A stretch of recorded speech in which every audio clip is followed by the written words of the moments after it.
Hello ভাই, দেখো এটা বলে এখানে লোকের প্রিয় খাবার। এটা এই দেখো এরকম খাবার। এটা এই যে এটা বলে এখানে ডোসা বানাইতে লাগে এই ফলটা দিয়ে। এই ফল গাছ এখানে আছে। দেখো কত ডোসার ক্ষেত করে থুইছে এখানে। এটা ইউনিভার্সিটির পাশেই ক্ষেতটা। এই দেখো গাছ, এখানে ইউনিভার্সিটি চলবে। আজকে সকাল সকালে ভিডিও করছি, আর কি করবো এখন। 9টা বাজে কাজে লাগতে লাগবে আমাদের। আর আমার বিয়ে বসে আছে এখানে।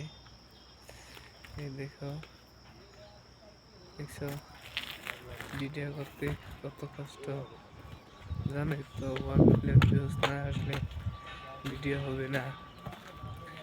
একটা ভিডিও তো 1 মিলিয়ন